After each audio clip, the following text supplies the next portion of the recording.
Ladies and gentlemen, the following podcast is scheduled for one fall. Introducing your hosts, Kids at Hart.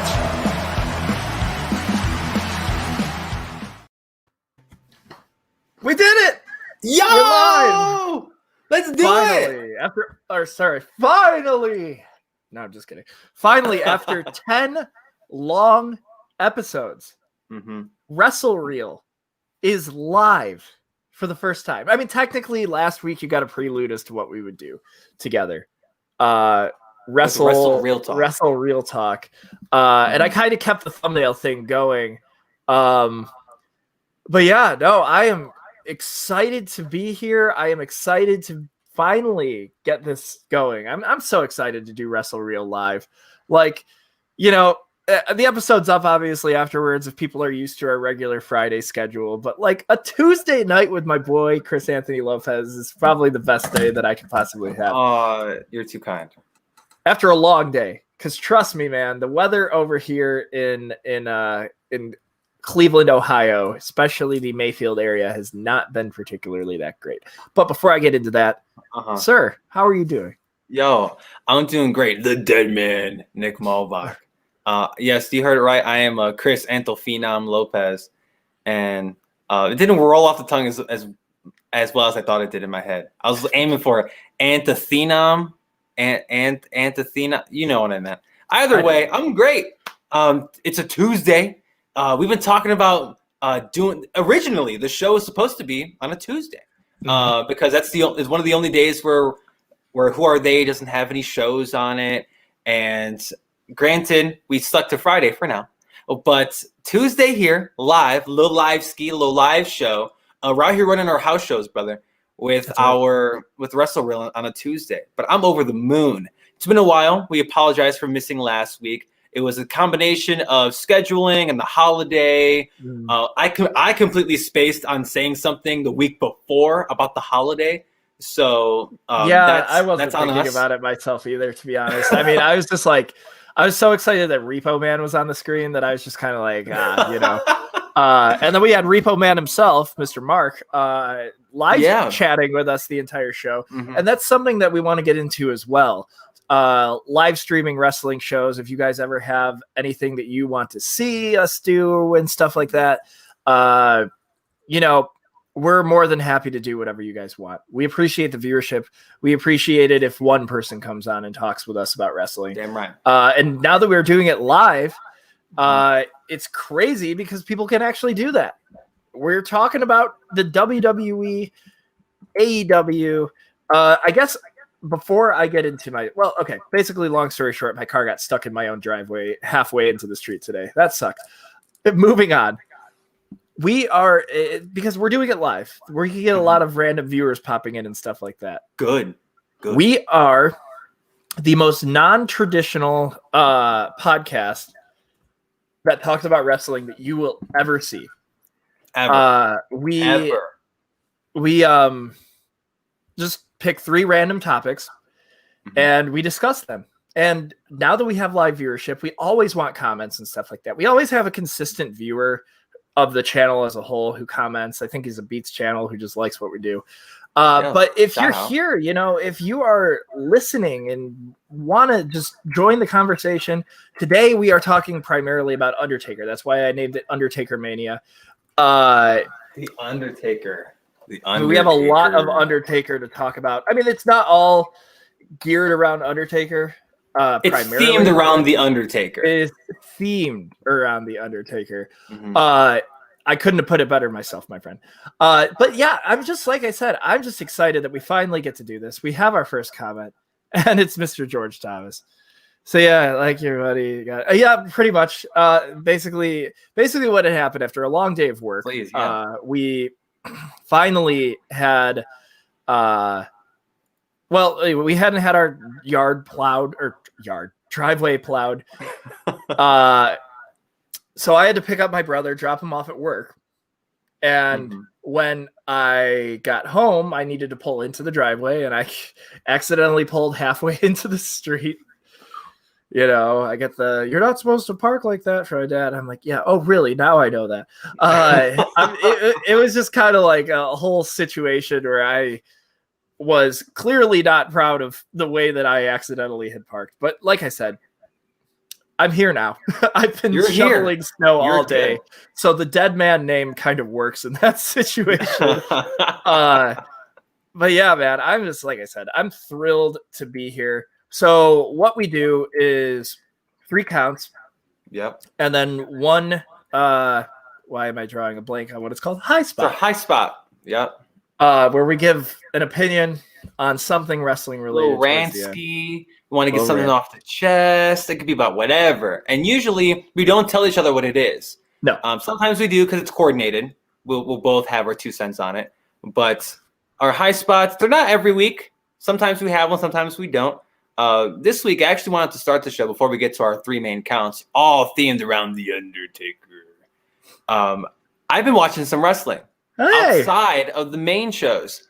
For those who are fans of the channel, fans of the show, y'all know that Nick has been plowing through, pun intended, plowing through the network, right? And I don't do that because usually I like to think I have time to watch wrestling outside of the main stuff, and I don't. But over the holiday weekend, I found some time. Surprisingly, I had a lot of time on my hands because I'm in Oklahoma, for those who don't know, and I couldn't go home for the holiday. Yeah, sucked, whatever. But I got some time to watch some wrestling, so it kind of made up for it. So, Nick, what I did on Thursday and really a little bit of Friday too, I went back and watched the War Games matches that NXT had put on, like all of them. All right. Because in anticipation of War Games, which I believe is this weekend, it is. War Games. Oh, and by the way, we don't review stuff. That's not new. We'll talk about it every once in a while and bring up a random wrestling topic and stuff like that. Yeah, we may preview things, we may review things. Don't expect it though. So War Games is this Saturday. We're not going to review it or preview it because who cares? We actually do care about NXT. We're marks. But we're some marks over here. Not smarks. Smarks are the worst. Marks. But I was watching War Games because I was curious, right? I was curious into the lead-in for this upcoming pay-per-view, this takeover. And I'm like, how the hell did War Games even start? And I was so curious when NXT got it. It was a few years ago at this point. And my favorite one that I watched, it was actually last year's. It was in Chicago. I wasn't there. I still regret it to this day not going to the show because it was Undisputed Era versus, and I hope I get this right, Tommaso Ciampa, Dominik Dijakovic. I want previews. Maybe one day, George. Dominik Dijakovic, Keith Lee. We stand Keith Lee on this channel. Love Keith Lee. And a mystery 4th person.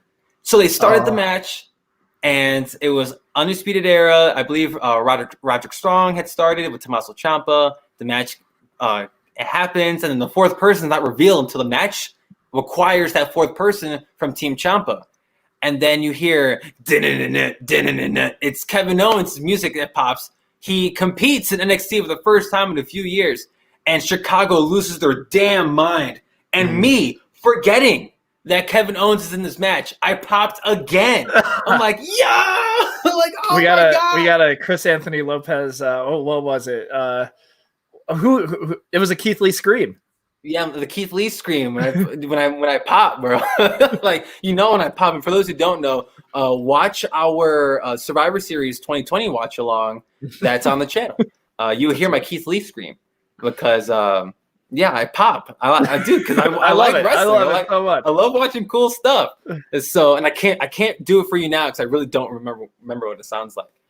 But in match rules, Keith Lee being a part, or not Keith Lee, but Keith Lee is in that match. But Kevin Owens showing up in Chicago at a takeover. He wore his OG NXT shirt. Just the little things. The little things make me pop, bro. The little things. And I loved that match. I love War Games. War Games is so damn cool. I also watched, not really a wrestling match, but wrestling related, the second portion of the Stone Cold Steve Austin Broken Skull sessions with The Undertaker. Okay. And it talked about the last ride and his match with AJ Styles and how it was supposed to be in a wrestling ring. And he and I know we'll talk about that match later. Or at least I will. I'm a mark about that match later when we talk about the Undertaker bracket, which we'll get to. Yeah. But the match and what it was supposed to be got me excited, but at the same time, I still love what we got. Like I feel like if Undertaker can't, if he doesn't lament the fact that he didn't get to wrestle AJ Styles in the wrestling ring, we shouldn't either. Right. As cool as it would have been in theory, if Taker's cool with it, we should be cool with it. And I am, and we are, because that match is freaking rules. That's my one. That's my one. But yeah, I was on the network for a couple of days because I'm like, yo, like wrestling's cool. And I think, cool. And I was going through all the years of the pay-per-views. I'm like, Nick, watch that. He watched that. He was telling me about that. I want to watch a few things. I aimed at 2011. Something about 2011 got me. I didn't watch anything from that year, so I can't really talk about it. But 2011 that was peak wrestling for me before I became the mark that I am today, brother. So I'm curious into what 2011 brings. In hindsight, it's probably not good, but I'm excited. I'm so jazzed. I agree with you on that sentiment because I go back into the network and I try and go back and look at like the things that I used to watch. And I agree. There is not a lot of good stuff going on there, ever. But yeah, no, I completely get what you mean. I mean, it's so nostalgic that the WWE Network, WWE Network could have gone with here's some classic pay-per-views for you. And I think that there is a free version with commercials that you can get a lot of those classic stuff. You're missing out on a ton of junk. $10 a month. Junk. Yeah, it's worth it to me. If you're a wrestling fan, I'm not being paid to promote the network because they already do it enough during their broadcasts. But I do enjoy it.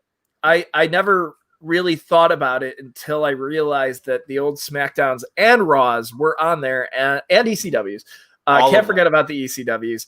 But yeah, no, it takes you back to a time when I can bitch and complain all I want about wrestling now, but they talked so much and didn't wrestle a lot. Speaking of talking moments in the WWE, and the winner of that match will go on to face Drew McIntyre for the W. I just wanted to play it once to begin. But we wouldn't have gotten iconic moments like Drew McIntyre in our wrestling subconscious. But they put that on YouTube. They did. Well, they just uploaded the whole clip. I mean, but they put knew the whole thing. McIntyre is definitely going to go viral is the thing. Like, people click on that video for McIntyre. You know that. 1,000%. If you look at the comments, I guarantee it's all about McIntyre. I guarantee you. There is nothing else other than McIntyre there. I mean, we are all McIntyring for Drew McIntyre. That said, I think that it's about dang time that we get into our first count of the day. So our first count for the show today, this is actually something Nick brought to my attention because we were wanting to do an Undertaker-themed show. And our second count is Undertaker starring. I'll go ahead and say that. And our third count is solely about the Undertaker Greatest Matches bracket that we've been doing on the show the last few weeks. But we were like, what can the first count be? And Nick had told me, he said, why don't we do gimmicks that shouldn't have worked? Because the Undertakers shouldn't have worked. No way. And that's I thought the to goofiest myself, thing in the world, especially when it comes out with Brother Love. Yeah, and I thought to myself, Nick, that's brilliant. Let's do that. So we're going to talk about some gimmicks that should not have worked. I mean, we can start with the Undertaker. I guarantee we're going to chat a lot of Taker today. Mm-hmm. So I don't know how much Taker we want to talk about, but just off the bat, a guy, an undead, a person who's not alive, a zombie, essentially. The first one of the Undertaker was a zombie. Yeah, that's what the dead man was. Dead man walking. So he shows up with Bruce Pritchard, with Brother Love, red-faced, white-suited man, and it makes no sense. Off the bat, 30 years ago at Survivor Series, 30 years ago to the year, freaking Taker showed up, redheaded Mark Calloway dyed his hair black, and ever since that day, we refer to that purple gloved man as one of the best characters in wrestling history, if not the best character in wrestling history. That's right. What the hell? It's a zombie.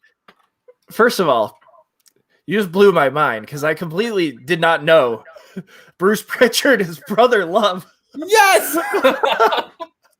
That's Brother Love! No freaking clue that Bruce Pritchard was Brother Love. And now that I look at Bruce Pritchard, I cannot unsee it. He's Brother Love! Yeah! That is incredible. That is incredible. But the damn dead man. Yeah. The Undertaker, like, first of all, because at the time in wrestling in the 90s, especially in the 90s, my lord, wrestlers with gimmicks of occupations, were a thing. Like, Nick, your favorite wrestler is the Repo Man. That's a thing. We got that man. We got a Repo Man. We got a police officer at a point. We had an assortment of occupations. One of them I'm actually going to mention in a little bit because I think it's worth mentioning. Mm. But there were so many weird ass characters, and if you're going to tell me the guy that's dead, that's kayfabe dead, is going to be the one that lasts 30 years, and it sounds stupid. It sounds dumb, but they made it work, and Vince McMahon made it work. Well, okay. So there's a few honorable mentions. One of them was just something when I was doing my research on the topic, because, obviously we like to have our own opinions on things, but of course. It was something that I had said this morning. And then I was like, well, who has really worked that shouldn't have? And then I realized that there's like 500 different wrestlers that we could honestly say that. There's a ton. But Crime Time would be one that I would say probably shouldn't have worked, but did. Because I'm not going to beat around the bush that Crime Time isn't a little bit stereotypical of a gimmick, and it's they are. But they worked, and they ran with it, and it worked so well. I wish they would have won a million tag team championships. Oh my god, dude! I know. And the thing that I had researched, because Crime Time was in my brain when I was thinking about this, but the strangest one is that somebody had brought up was Stone Cold Steve Austin as a face. That should have never worked because he's clearly Stone Cold Steve Austin is a badass heel. Badass mofo. He's an Stone Cold Steve Austin in the WWE is pretty much the epitome of an anti-hero type thing. Because he works he acts kind of heelish at times, but he beats up everybody. Right. Doesn't matter who where your allegiance lies. He doesn't give a damn. He does not give a damn whatsoever. And brewskis. Somebody had mentioned like MVP's losing streak should have never worked, but it did. And it brought back a lot of legends. Heath Slater's can be the same thing. But I'll get to that in a second. Okay, then I'm not going to say that one. Because there's another one that you didn't mention that I would like to get to. But go ahead, please. I'm going to start off with The Fiend. That's a good... Yeah. Because The Fiend kind of falls into this Undertaker category of just taking a character, the Undertaker starting off as a zombie. Mm-hmm. I remember the first time that I saw the Bray Wyatt appear in the Firefly Funhouse for the first time. Yeah. Mm-hmm. I went, what the F is that? Nick, I laughed at him. I laughed. And it wasn't like I pointed and laughed. I thought it was the stupidest thing on the planet. I really did. It's so odd that it worked. But I'll be honest, Bray Wyatt works. It's him, yeah. Mm-hmm. Bray Wyatt works so damn well. And it's so cool. Because I can get past the cult leader gimmick. I think a cult leader has worked in the WWE before. Straight up society is something that comes into my brain. Yeah. But it's the people behind it, really. It is. But the Fiend, man, the Firefly Funhouse Bray was the silliest thing that I had ever seen before in my entire life. But I'm sitting there going, feed me more. Not that we want to bring Ryan Reeves into this. Although, hey, I don't know. He has nothing else to do with this time. He might be watching this right now. But Ryback, you've blocked me on Twitter before. If you want to come onto the show, you're more than welcome to. Please, come on, Ryback. Let's chat. But, like, yeah, Bray Wyatt the Fiend is my first one that just should not have worked, but did. Mm-hmm. No, and I didn't even think about the Fiend because I think, like, the Fiend was just so well executed. Mm-hmm. Besides Hell in the Cell, like, besides that, like, that's the only thing. Like, the Fiend's been on fire, and even when the Fiend was looking to be down to the count with Goldberg, like, I always thought, like, yo, this works. But at the same time, like you mentioned, at first glance, I'm like, this is so stupid, right? This is so dumb. It's Blue's Clues, but it's not. And then Bray Wyatt's like, like, just wait. Then he shows I'm gonna up. make you care about this. And I did. And I still do to this day, even though they booked him poorly at some points, as I mentioned. Wow. That's a good one to start. That is a really good one to start. I'm going to start with another occupational gimmick. Okay. So I mentioned like Repo Man and Big Boss Man, who's essentially just like security, right? Or he's a cop. Then he became security and all this stupid stuff. But one that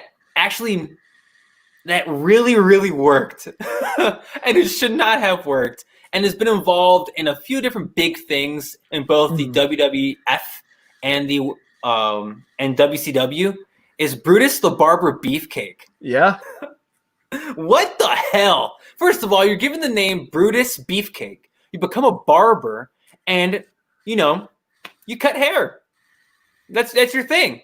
You come out with your clippers, and he's super over mega baby face. Granted, that's what happens when you're best friends with Hulk Hogan in the 1980s and 90s. But Brutus the Barber Beefcake has been involved in some of the biggest angles of all time. The one that most notably comes up to me is when the Rockers split up and Shawn Michaels threw Marty Jannetty through the barbershop window. For sure. I mean, it changed. That's the point. That's the moment that made Shawn Michaels his career. And Shawn Michaels will never be the same again after that. And then he found Jesus, and then he'll never became the same after that. So I can't help but at least show love to Brutus the Barber Beefcake, because not only are you given a ridiculous wrestling name, but you're over as Rover, and you're a barber. That's your gimmick. If you're given a barber gimmick now, no, dead in the water. You might as well be DJ Gabriel. Yeah, good luck, brother. Good luck. Oh my God. But Brutus the Barber Beefcake, synonymous in wrestling history. You cannot give an oral history of wrestling without mentioning Brutus the Barber Beefcake. And that's how I know you're a legend, is if I can't recite wrestling history to you without mentioning your name, you're a goddamn legend. 1,000%. Brutus the Barber Beefcake. No doubt about that. So I'm going to go to that era of wrestling as well. Oh, hell yeah. It's easy to go into like this era of wrestling. It's not a huge gimmick wrestling time right now. And if there is a gimmick, usually it does go over pretty well. People are playing themselves. They're playing exaggerated versions of themselves. Like you could argue that like Roman Reigns' head of the table gimmick shouldn't work just because nobody wants to like Roman Reigns, and it works like freaking Jesus. Love that gimmick. It's great. Honky Tonk Man. The greatest Intercontinental Champion, or longest reigning, whether he's the greatest or not, obviously. Interchangeable. We can't take that away from it until Sami Zayn, breaks that record. You know, and El Generico I will throw on there too. Like El Generico is over as shit, and like again should have never worked. But Honky Tonk Man. Not Honky crazy conspiracy theory, Sami Zayn. That's just, but yeah, Honky Tonk Man is amazing. I remember I had a Honky Tonk Man figure and couldn't understand his body shape when I took his like his outfit off, and he had like trunks on. So I thought he was a cruiserweight. I'm like, there's no freaking way that watching wrestling now that man's a cruiserweight. Yet I still played because he had like really thin arms, and he did have kind of a gut, but I was just kind of like, oh, this guy's just like, He's Elvis. This guy can fly, and he's Elvis. So I made him I made him do the shooting star press. That was never will ever happen to the million years. Never. But the guy, they had enough trust in him to make him the longest reigning Intercontinental Champion of all time. We're not talking about the Mr. Perfect meter.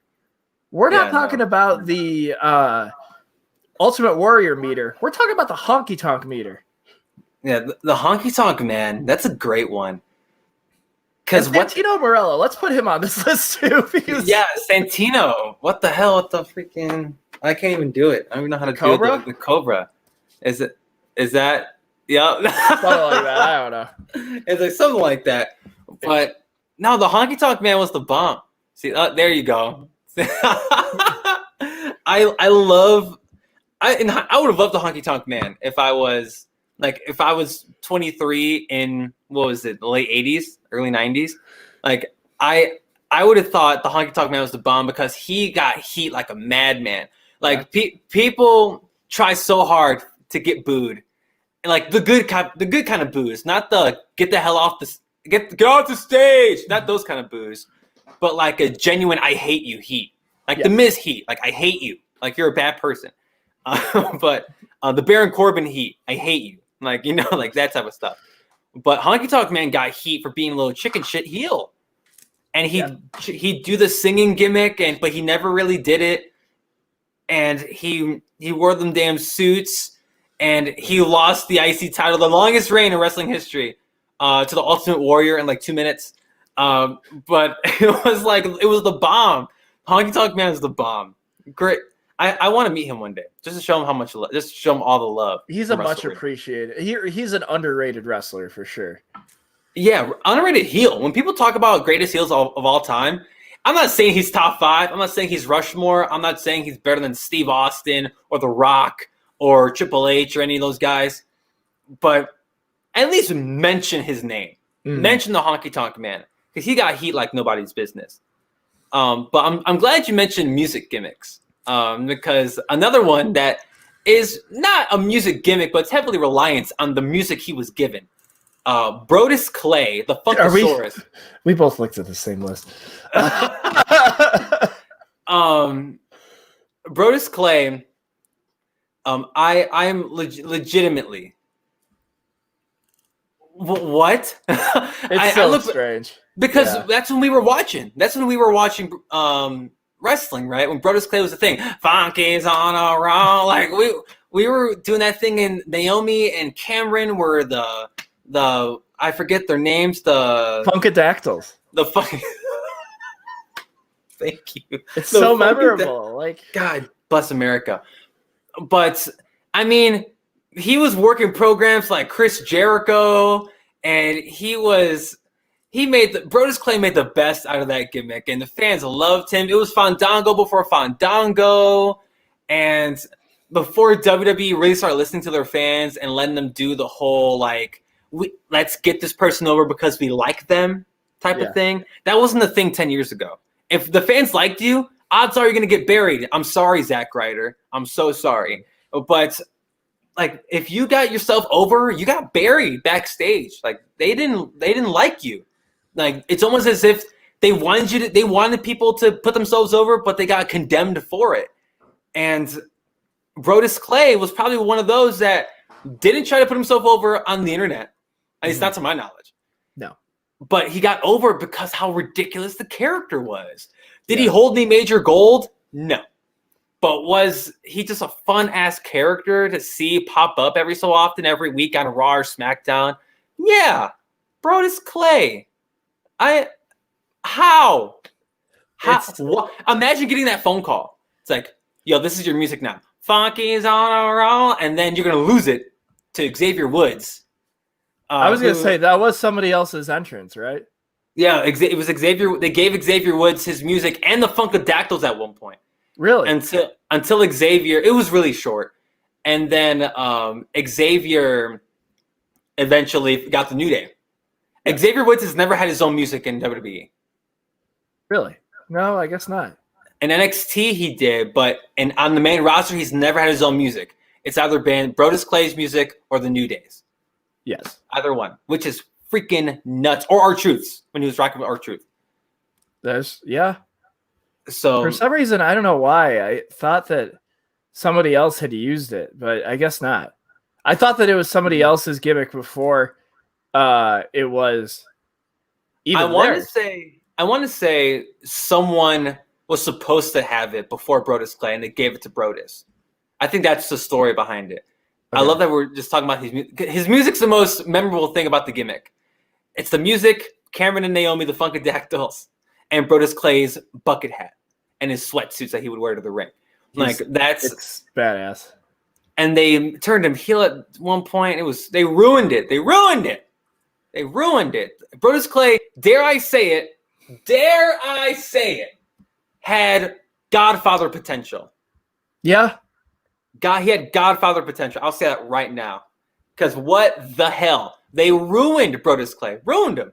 All because... Putting it with Sweet Tea. Yeah, I don't know if they liked him or if they didn't like him or if he did something backstage, because wrestling's real political, especially then. Or especially not so much now, but at the time, it was at the tail end of that political wrestling portion of wrestling history, which, is all of it.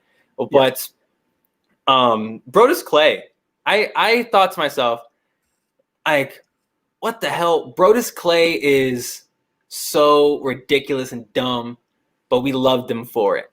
So shout out to Brodus Clay. Hope you're doing well. Homie. Wherever you're at. I couldn't. That was, man. They really did try and book these gimmicks like crazy. I guess another one that went over that shouldn't have in my head as I lose my train of thought, because I'm definitely on this. Somebody else had this entrance before you did. Is like, there are some that definitely didn't work. WCW ones are kind of the most interesting thing out of all of them, because they took gimmicks and they threw them at the wall. Everything. Because I was like, DDP could be on this list, but Broken Matt Hardy.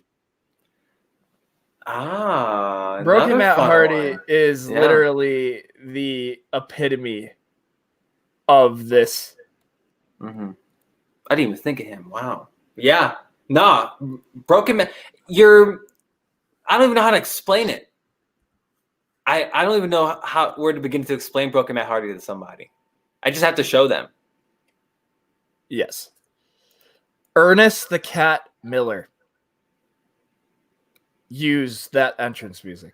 Oh, yeah! I was like, there's somebody else that used Brodus Clay's entrance music. Yeah! That was way before, right? Yes. Okay. But I'm like... Oh, my God. Yeah. Yeah, you're right. I'm just trying to think. I'm like, who used this damn entrance music before he did? Because I'm like, somebody else did. I did not know really about the grinding your brain. It was. They gave it to Xavier for a brief period. It was brief. Yes. That was their feud. Was over the music because Brodus was shitty that Xavier had the music. Yeah. Okay, but Broken Matt Hardy is an easy one to throw on this list. Mm-hmm. Billy and Chuck. Yeah, dude, a gay, they're gay without saying they're gay couple on WWE television. Yo. Like, they were an easy one to pick for this list because, they got over as hell. Now, whether the gimmick was ruined by a U-Manga and 3-minute warning, I don't know. It had a very, very, very strange ending to its run. But, that said, Billy and Chuck, over as hell. Yo, Billy and Chuck. They were over as Rover. They're over as Rover. People, I guarantee, Bill, if you even took Billy and Chuck and put them in 2020, they'd be over as Rover. Well, and I will preface this. We're obviously talking about gimmicks that shouldn't have worked.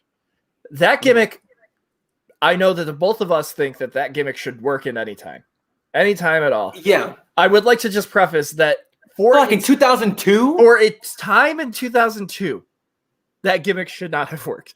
The company was still I just wanted to explain that it's not that I don't think that gimmick should work. Oh no, like I totally meant what you said, but I totally meant to preface it. In 2002, that gimmick should delete. That gimmick should not have worked at all. Because of the time, like obviously, at least I like to think a lot of people are culturally relevant or culturally more understanding and woke, for lack of a better word. But congratulations to Elliot Page, by the way, today. Hell yeah, I saw that. That's I'm awesome. so happy for him. I'm so happy for him. But a gimmick and you're ambiguously gay in 2002. You're gay without saying you're gay. And at the time, and WWE ruined it. Ruined Billy and Chuck. And because it's funny as hell to watch in hindsight. I'm like, yo, they're hilarious. And that's why they were so over. Because at the time, it's like, this is so different, especially coming from the company that still doesn't know how to treat women wrestlers. Right. Like, and they didn't for almost a decade later. They still didn't know how to use women in wrestling. But you're going to put two guys who are getting married on Raw, and people are going nuts. They're losing their minds. And I cannot believe, especially Billy Gunn and Chuck Palumbo, the fact that they were both put in that position, and they made it work.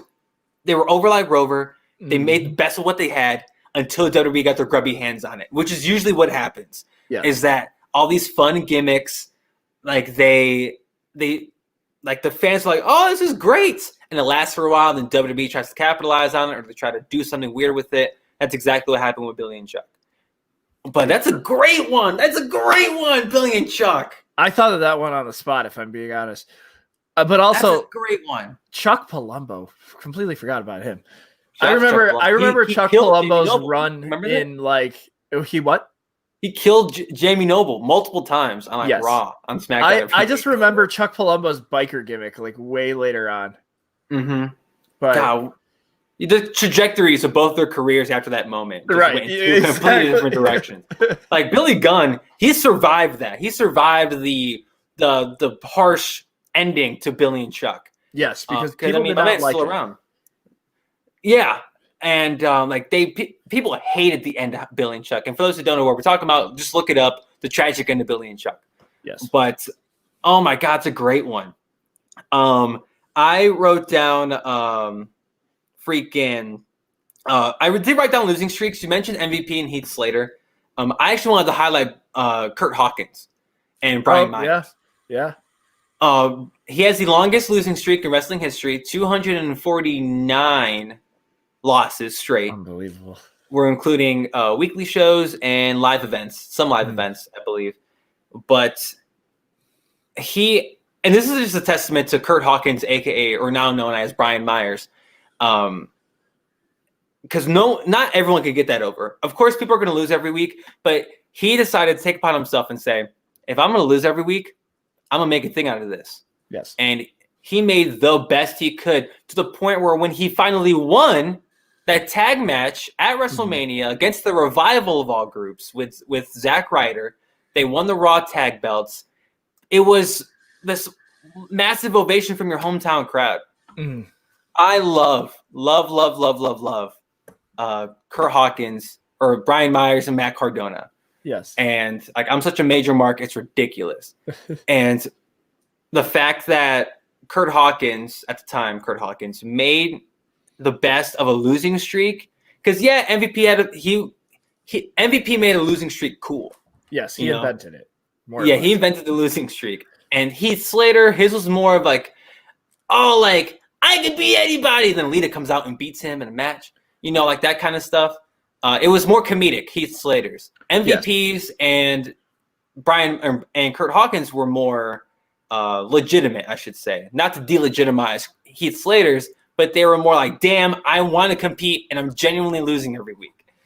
And I think Brian Myers, I keep calling Brian Myers, Kurt Hawkins, the fact that his went on for so dang long and he broke it at WrestleMania, granted it's on the pre-show, but it's in front of your hometown crowd, in front of your family, with your best friend, your tag team partner, Zack Ryder. You beat the Revival, and the Revival's cool with putting you over. It's the perfect situation. I love Kurt Hawkins' losing streak, even though he is the most professional wrestler now. I'm so glad he's happy in Impact. But GD, bro, a losing streak and you're over because of it? Oh, hi, Marks. What's going on, Taylor? I just think the Undertaker was just taking over my stream because like did he? The lights just flickered in my room weirdly. Oh snap. You're gonna hear a gong soon. Dude, the gong show. If a black silhouette just pops up behind you after said gong, I will probably pop, bro. I'll pop. I'll pop hard. We've been on this for a very long time. I don't know if you have anybody else. No, I just wanted to mention Kurt Hawkins because we are 40 minutes deep. But I will give. Work just lost power. My brother just texted me, so I assume that was why that surge happened. Okay, I live right around the corner. Anyways, I do want to mention one thing is that I would put Heath Slater on this list twice because I would argue that his gimmick of I would argue that his gimmick of the I've got kids gimmick. The free agent I got kids one went over so well. Mm-hmm. And yes, Taylor, we did. This is the whole subject around this, but Undertaker is the ultimate. This is the topic at hand: is that Undertaker is the ultimate? Because we are basing this show around Undertaker. For those of you who are jumping in now, which is perfectly fine, we're live. We can mention that. Right. It's a weird feeling. We're trying to handle everything. We're good. Never mind. Power's back on at work. That said, let's move on to segment number 2, another ridiculous Undertaker-related gimmick. We've done this once before. The first time it was with Batman, but we're going to do a Wrestle Real cast where we take usually the idea for this thing is that we pick a movie and we cast said roles with professional wrestlers. And this time, because we wanted to do The Undertaker, we decided that we should both pick the movie. Like, Nick's going to pick his own, and I'll pick my own, and we will cast said movie.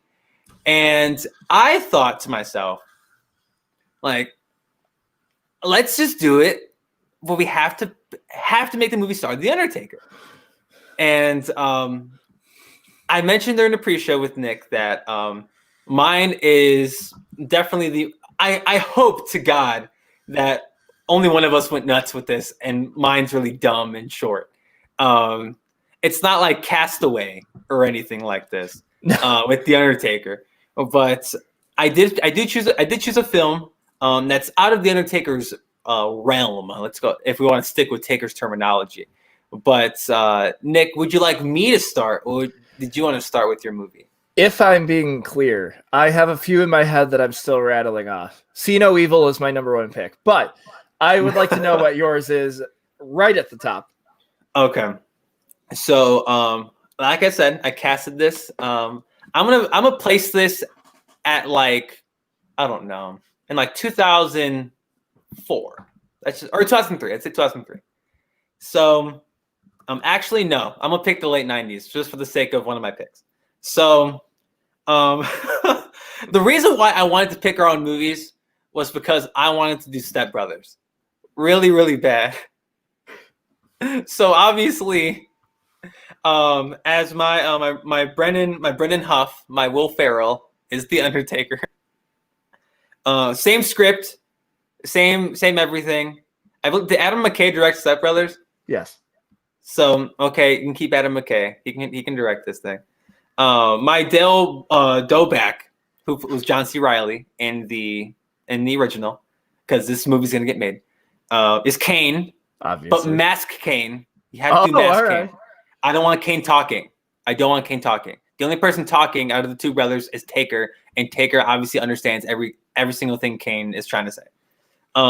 Nancy Huff, who was played by Mary Steenburgen, who is the mother of both of these characters, or the mother of Dale in this case, is it's gonna be played by friend of the show, Mae Young. May she rest in peace. Oh, yes. And my Dr. Doback is excuse me, Nancy was Will Ferrell's mother, and Dr. Doback is going to be played by Vince McMahon because of course.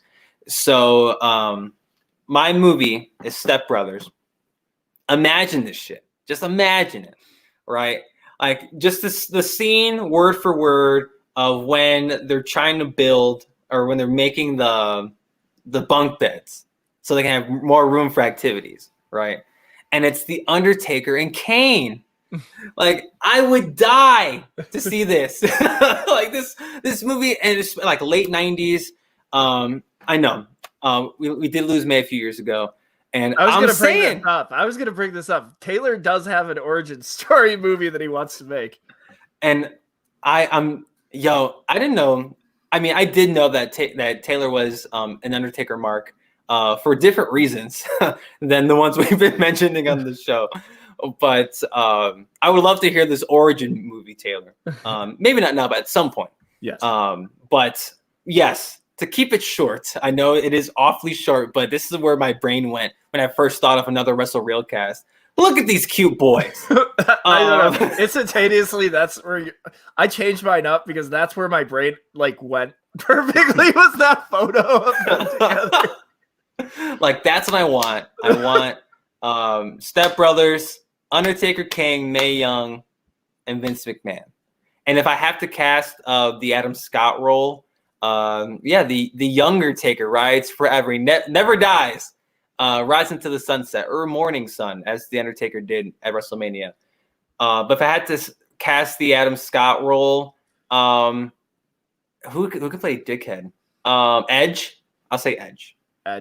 Edge could be. The Miz could be a dickhead. That's another good one. But I'll stick with Edge due to his history with the Undertaker. Okay, so for me, there's a place where my brain went, and it's ridiculous, of course. And this is a series that the WWE has gotten their grubby little fingers on. And no, I'm not talking about Jingle All the Way. Damn. I'm talking about Dwayne The Rock Johnson, Larry the Cable Guy. Oh my God. And now we're going to make the Tooth Fairy the Undertaker. Oh my God. The Tooth Fairy, because I said the pacifier as a joke, but then I'm thinking Undertaker could be the Tooth Fairy, right? Undertaker could totally be the Tooth Fairy. You know, like, I guess I'm not really recasting things in my head when it comes to this.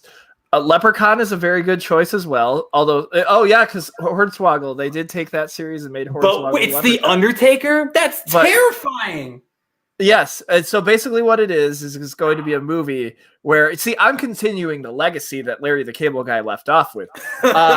So you have the Undertaker who needs to become the next Tooth Fairy. And basically what happens is you leave your tooth under the pillow, a gong hits in your head, the Undertaker comes, grabs you by the neck, choke slams you off your bed, and grabs your tooth. And basically what the movie is going to be is that's not okay, kids. That's not a good thing. That's not the way that we're going to be doing things. So Firefly Funhouse Bray Wyatt is going to teach Undertaker how to be a good Tooth Fairy. Oh my God. He's going to be a good little boy. It's the Taker Fiend, a crossover everyone's been clamoring That's right. Because I literally, at the top of my head, just brought the Fiend into this. And Undertaker is going to try and convince Firefly Funhouse Bray in order to, let go a little bit. So maybe the Fiend will appear every once in a while. But at the end of the day, Undertaker learns how to become a good Tooth Fairy. This is literally this is the best thing I've ever heard. This is Godwin, or not Godwin. This is me recasting Jinder Mahaling all over again. But no, I love this. This is great. But like I said, I believe deep down in my heart that the Undertaker could be a good Tooth Fairy. Yeah, the Undertaker can be a kick-ass Tooth Fairy. He's out there choke slamming kids off their beds. He's out there taking names. And I've mentioned on this. I think I want to say I mentioned on the show before that WWE should invest in, like, they already have their own production company, make original content for the network. more original content. I know they had some like scripted materials, but get like Tooth Fairy 3 as the first original movie for the WWE Network, starring Mark Calloway, formerly known as The Undertaker. Yes, please. I'm telling you, Undertaker's Hot Ones, for those who don't know, Hot Ones, First We Feast YouTube channel, great show. The Undertaker was on it, and it's fantastic. It's a great interview. Genuinely is a great interview. I'm so glad you watched it, Taylor. That is the most misleading thumbnail in the world, though, because I'm pretty sure it's an Undertaker figure dressed up in his outfit, but you can see like the hot sauces in the background and stuff like that. And I'm like, what is this? And I click on it. Obviously, I know that it's probably going to be, the recently rediscovered man, Mark Calloway. He was dead for 30 years. 30 years, and unbelievably, he came back to life. I mean, I could see like Undertaker. Let's cast Undertaker, American Badass, and Ghost Rider or something like that. But no, Tooth Fairy is where we need to go. No, I like that. Did I just break Chris? Because who's his Sam Elliott? Is it Paul Bearer? Paul Bearer. It's gotta be Paul Bearer. Damn. It's gonna be like, you're the Ghost Rider. I'm becoming the box ghost there. Beware. Literally, Box Ghost and Paul Bearer are the same person now that I think Eva about it. Mendes could be Michelle McCool. Yes. Eva Mendes could be Michelle McCool. Who was the villain in Ghost Rider? Dude, that's a really trivia showdown question. Have I ever even watched that movie before? Have you not seen Ghost? We're not going to have this No, I have, because I commented on the special behind the scenes where Nicolas Cage is just screaming over and over. I love Ghost Rider. Undertaker is definitely the MCU Ghost Rider. If they do Johnny Blaze, it has to be Mark Calloway. Yeah, because I know they've done Robbie Reyes. Gabriel Luna was on Agents of S.H.I.E.L.D. Technically, that's the MCU Ghost Rider. I'm really nerding out right now. But if they do Johnny Blaze, like the Nicolas Cage Ghost Rider, then by all means, it has to be Mark Calloway. It just has to be, which makes it even cooler, because that means confirmed Undertaker was on Agents of S.H.I.E.L.D. Hollywood's refusal to get on a Nicolas Cage's way. That's Who true. the hell was the villain in Ghost Rider? I know it was like a demon or something. Yes. But it wasn't Satan. I know that. I know that for a fact. But I'm not going to get too caught up in it. Hey, it's got to be Kane, right? It is. That's got to be Kane. In this new MCU Ghost Rider, the villain's going to be Kane, 1,000%. But like a masked Kane again. Blackheart? Yeah. Oh my God. Yeah. That's the name of the character. But I don't think they ever called him. I don't think they ever called him Blackheart. But that is the character that it's based on. Yes. Yeah. Yes. Who said that? Taylor? In the chat? I looked it up. Did you look it up? Okay, no, thank you. That's what it is. Yes, some ghost jobber. Yes, that's as far as I'm concerned. 1,000%. Right. It was played by Wes Bentley. Now we know. You're not going to give me RTS questions. Wes Bentley played Blackheart in Ghost Rider. I won't be surprised if we get that question sometime soon. I already know. It's a matter of time. The more you know, right? Blah, blah, blah, blah.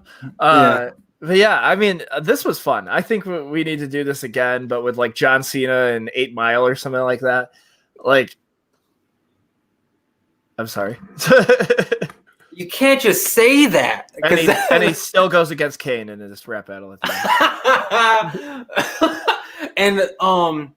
And Anthony Mackie, it's R-Truth in it though. Yes. But like NWA heavyweight champion R-Truth, not right now R-Truth. Oh no, it's got to be right now R-Truth. It's Ron Killings. It's Ron Killings. It's Ron Killings. But no, actually, I know exactly who should be facing against John Cena in a rap battle.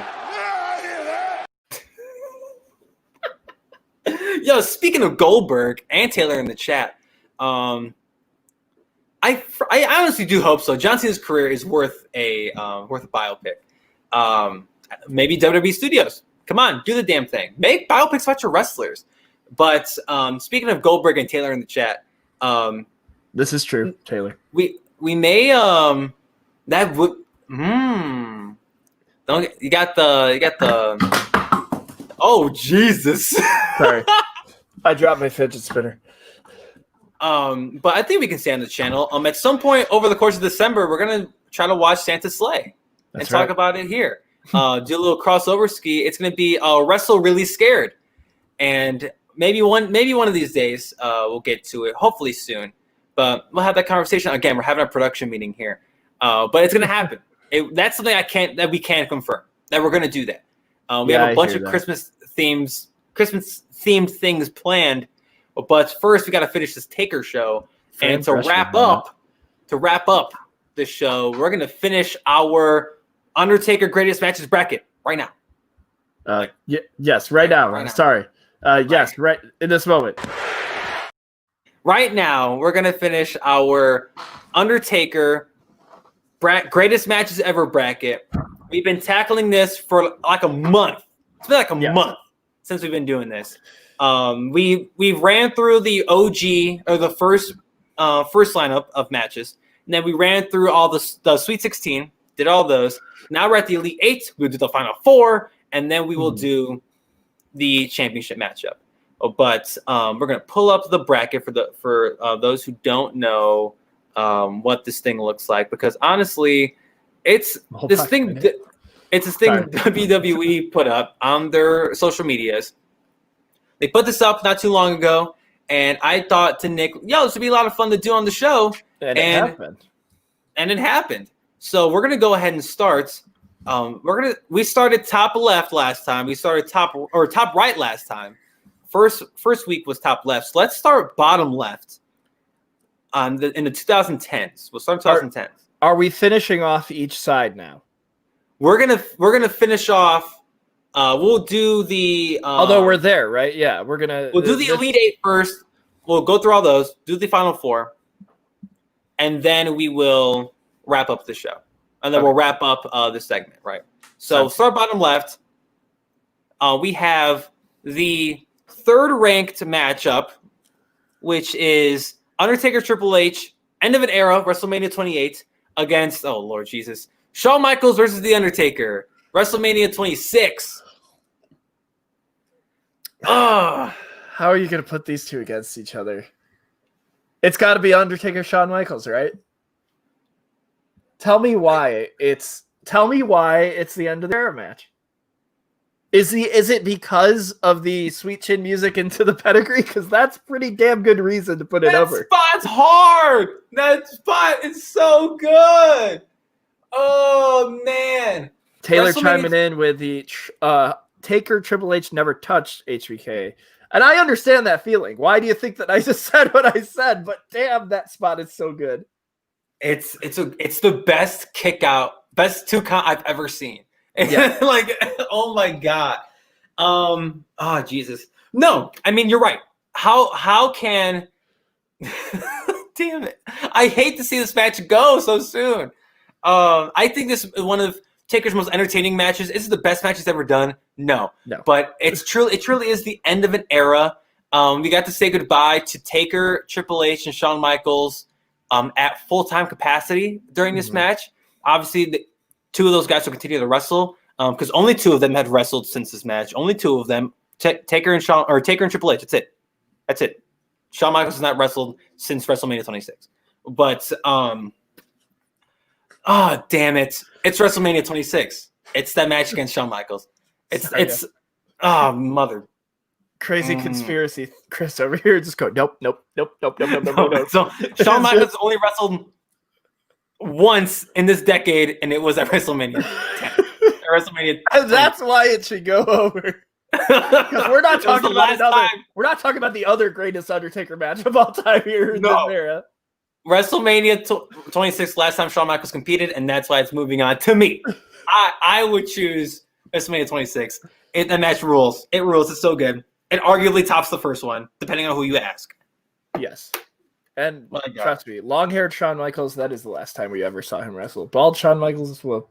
Bald Shawn Michaels only teaches kids at the Performance Center. That's it. That is definitely, yes, no, it's not canon. It's not canon at all. It's Legends. It's Legends material. Just like Undertaker Goldberg. It's Earth 2 and Marvel. It doesn't exist anymore. Any show that takes place in Saudi Arabia that has Mansoor going over, even though I like Mansoor a lot, by the way. I think that Mansoor needs to go over eventually. But Yes, I completely understand. Mansoor kicks ass at promos. Mansoor does kick ass. That's why maybe I don't want. But I'm talking about how these Saudi ideas. Arabia shows clearly are legends. And I don't want to bring up future show ideas, but maybe that's why NXT needs a second show. But we're not gonna talk about that right now. Shawn Michaels, Undertaker, WrestleMania 26 advances, hands down. No freaking doubt about it. No, there's no way in my heart I could truly pick Undertaker, Triple H over Taker versus my favorite wrestler of all time. Next, moving on to the top left, the Elite 8 matchup that consists of the 1 seed, Undertaker versus Mankind, King of the Ring, 1998, versus Undertaker versus Shawn Michaels, In Your House, Bad Blood, 1997. 2 historically momentous occasions in the wrestling world. This is man. See, like if this match never happened, Kane is only the mayor of Knox County. That's it. Which is a huge accomplishment for him. Mm-hmm. But like I was just listening to him talk about the Mankind match on the Stone Cold podcast. Mm-hmm. But yeah, I think I got to go with that. I love that Kane debuted. You know, it gave me that iconic "It's Gotta Be Kane." Paul Bearer showing up in that red suit. This is beautiful. Ooh. Oh, sorry. Oh yes. I freaking love your Paul Bearer impression. It's so good. Damn. One day I will order Taco Bell with that voice, but you just gotta put enough. That's Wakon. That's Wakon. Oh, we got another comment. Dark Sage. What's going on, Dark Sage? This is very simple. Taker's best match was against a wrestler in a storyline at some point, and the story had good action, drama, and Taker won in the end. That is very true. Dark Sage. And I think that eventually we will get to that point. Yes. Because Taker did win at WrestleMania 26. Spoilies. But, great match nonetheless. And this matchup, again, 2 matches that mean a lot to everyone involved. Not so much Shawn Michaels in 1997 because my man was off the rails. He was tripping in the 90s. But I think I have to agree with you in Mankind Taker advancing because, and to follow up on that Broken Skull Sessions point, right? I was watching a video from I want to say it was in this video. Brian Zane, we love Wrestling with Regret here at every show we say it. We gotta hit him up to be on their show. And he was saying that Mick Foley, a guy who wasn't a wrestler, he was not trained to be a wrestler. He wasn't this flippy, let me take bumps on the mat, brother. Like that wasn't Mick Foley. And he came into a business that took him in with open arms, and a guy that risked his life. Mick Foley has had years taken off of his life to the wrestling business. And the one match, the one bump that people will forever talk about. If you want to take a bump, brother, you're taking a bump off a damn cell onto an announce table, and you're bleeding your face off, right? It's Taker Mankind. King of the Ring, 1998. Way to just steal the King of the Ring show from whoever the hell won King of the Ring in 1998. Jake the Snake Roberts? No, he never won it. No, was it Stone? Was it Stone Cold? Or was that sooner? In the meantime, I'll do my research there. Another number 1 seed advances in the top left. We have half of them remaining. So we're going to go top right in the 2000s. Again, we have the 1 seed, Shawn Michaels versus The Undertaker, WrestleMania 25, against the 3 seed, Undertaker versus Edge, WrestleMania 24. Back-to-back years. 1 seed and a 3 seed. Now, Nick, you love that Taker Edge match. I love that Taker Edge match. It's going to be really freaking hard for me not to pick it. Well, here, I'll begin. Right, also, it was Ken Shamrock. Thank you. My God. Ken Shamrock. Good on you, Ken. I'll go ahead and begin so I give you some more time to think about this. Because this one will hurt your face more than mine. To me, Shawn Michaels versus The Undertaker is a masterclass of professional wrestling. And you know who said that? Mark Calloway, the guy who just popped up 30 years after Survivor Series 1990. He watched that match and went, wow, that's pretty good. He watched the match. He said, damn, that match rules. And guess what? It does. Not only am I real nostalgic for this match because it is my first WrestleMania. It is the first wrestling match I fell in love with. The thing that got me into all this, to this crazy world of professional wrestling. The reason why we're here doing Wrestle Real, I credit Shawn Michaels versus The Undertaker, WrestleMania 25. Shawn Michaels is my favorite wrestler of all time. I can say that in confidence. His work is incredible, and he is one of the best wrestlers ever.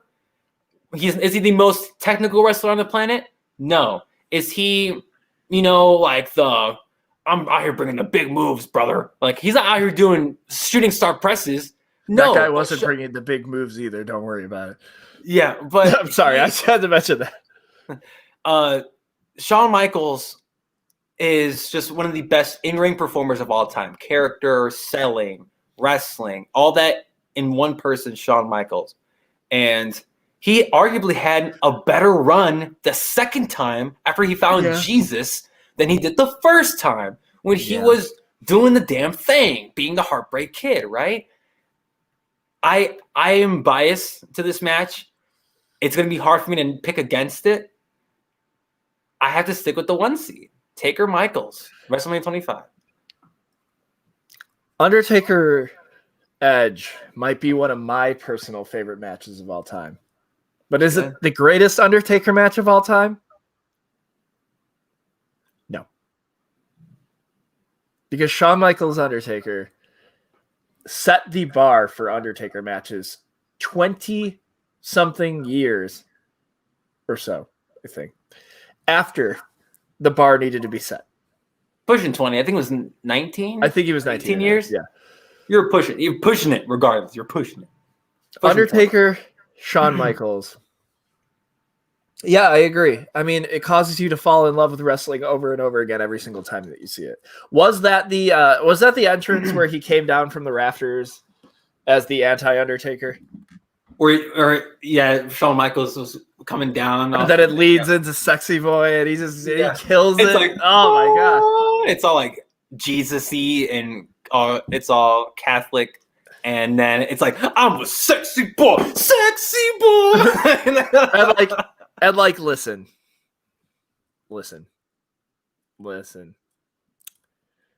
And yes, we do love to see a man smile. I agree. Yeah, man. Jesus, that's all Jesus.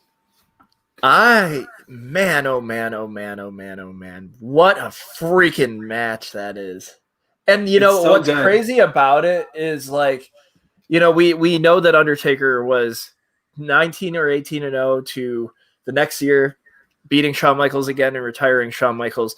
I would entirely say that as much as we're talking about Undertaker here, Shawn Michaels is the piece de resistance in that match. Michaels makes it. Is the most important thing. Yet it's still, when I think of those matches, I don't necessarily think of Undertaker at the top of my head. Because I think of it more as Shawn Michaels. I think of it more as Shawn Michaels coming close to ending the streak. Yeah. Twice. Especially the second one. The second one. So that said, it takes two to tango. It does. And man, did they freaking tango in that match. So yes, it is. Let's not get too far ahead of ourselves here, Taylor. One of the greatest Undertaker matches of all time. God, I love that match so much. One of these days, we have to watch WrestleMania 25. I know we have to. That's the Chris Anthony Lopez WrestleMania. I need to watch it. Even though I've seen it. I think I've seen that show. You had to. I think if you watch 24, you probably watch 25. Like, I love WrestleMania 25. Is it my favorite Mania ever? I don't know. I've been loving some of the newer ones. Yes. X7 rules. There are some other good ones. I remember WrestleMania 17 being freaking incredible. But so advancing, Undertaker, Shawn Michaels, WrestleMania 25. The match that wasn't even the damn main event. It was freaking Triple H, Randy Orton had to follow that. Imagine that. A perfect world. Up next, bottom right ski. We're gonna do the wild card. The wild card has been one of the more fun, really just breakdowns of this whole thing because it's all wild and ridiculous. But we actually have number one, the number one seed, The Undertaker and Jeff Hardy from Raw, July 1st, 2002. And Nick, I believe we have different matchups for that Taker Hardy match. I have The Undertaker versus AJ Styles at WrestleMania 36, and you have the Royal Rumble match from 2007. The 2 seed and the 7 seed facing off against the 1 seed. Taker Hardy. And that's why the wild card is so much fun. Because Nick Mulbach has the Undertaker winning the Royal Rumble going to the Final Four. Oh shit! To get its ass kicked. We'll not get too far ahead of ourselves, but still. I'm not going to get too far ahead. And what's crazy about that match, I'm pretty sure, is the final 2 were Shawn Michaels and Undertaker. I think. Because that was at the Royal Rumble. Because that was the year Shawn Michaels faced against John Cena in the main events at WrestleMania. Because let's not forget that the WWE hates to let the Royal Rumble winner main event WrestleMania like they should. That match should have main evented. It should have. Yes. Taker should have. Which is funny because 2 episodes ago we were talking about how that didn't even make it past the next round. That said, but it's still. I mean, I will say on record that Batista Triple. I know we're not talking about the rest of the whole year of 2007, or at least the first half. Right. But Batista Taker was better than Michael Cena that year. But Michael Cena was still really good. It's just Taker Batista was better. Yeah, and like I said, I appreciate Undertaker AJ Styles as the last match for Undertaker. It's an incredible cinematic match. That said, man, oh man. I think that Undertaker's for as much as we talk about Undertaker with WrestleMania, Undertaker's Royal Rumble match, in my opinion, will go down in history as one of the most underrated Royal Rumble matches of all time. Because the man is synonymous with WrestleMania. What's your one ticket punch to WrestleMania is the Royal Rumble, and the man's only won it once. Oh, son, he was the first guy to win at 30. Yes. A lot of history was made that night. A lot of history. And I love the Undertaker. I love the Royal Rumble. It just has a bigger place in my heart. So tell me why AJ Styles and Undertaker beats Jeff Hardy. And by the way, that match, one of the reasons why I didn't send it forward is because as important as that match is in Undertaker history, that match was the birth of Jeff Hardy as a singles competitor. It wasn't really, I don't see it as an Undertaker match necessarily. It's another one of those situations where I see Undertaker Shawn Michaels as the epitome of an Undertaker match, but it focuses more on Shawn Michaels, where Undertaker Jeff Hardy is a Jeff Hardy match that has Undertaker in it. And just to clear some things up, when Nick mentions that it's a Taker Michaels match that focuses on Shawn Michaels, it's because he's trying to take down the Phenom, something that hadn't been done at that point. Yes, which Nick, I totally agree, 1,000%. And why Taker Styles is advancing to my Final Four is because, I mean, that was it. Especially knowing if we did this 2 months ago and it was the same bracket, same everything, I probably would say Hardy Taker. I probably would. Or I would agree with you in saying that the 07 Rumble's that good. Or I would have had the freaking six-pack Armageddon Hell in a Cell match advance. Yeah. But at the same time, now that we know it's over, and maybe that could be our high spot this week, talking about what the Undertaker means to us. But I think that Taker Styles, it wasn't what it was supposed to be. And with all that pressure, the Undertaker's brother passing away the day before the match was taped, his brother had passed away. And he was in Florida during a pandemic. And his mother, the Undertaker's mother was in Texas, and he had all that on his brain, still had to do the job. He had to still go to work, long ass hours in the night, multiple days shoot to do this match. And honestly, when we look back at 2020, because God, I hope to God, come next year, I could take my mask off in public and not be ashamed of myself. Right. I understand. When we look back at 2020, and we look back at WrestleMania 36, that was supposed to be at James Raymond Stadium in Tampa, that ended up being at the Performance Center. And we had the Undertaker's last match. And it was against the greatest wrestler that we'll probably ever see in AJ Styles. The one guy that Taker's always wanted to work with. In WWE or not. The one guy that can get Taker to do one more. And guess what? That's what Taker said. One guy could get me off my ass to go do something else. Go do another match. And of course, that guy had to call. AJ just had to call. And now here we are. Granted, are we always going to have that looming thought in the back of our brain? It could have been in the ring in front of thousands of fans. And Taker could have went over. Maybe Styles would have won. Who knows? But what we do know is that the match that we did get, the match where he legitimately killed Carl Anderson and Luke Gallows, they're dead in WWE. They're dead. Yeah. And they woke up in the Impact Zone. Like that, isn't that crazy?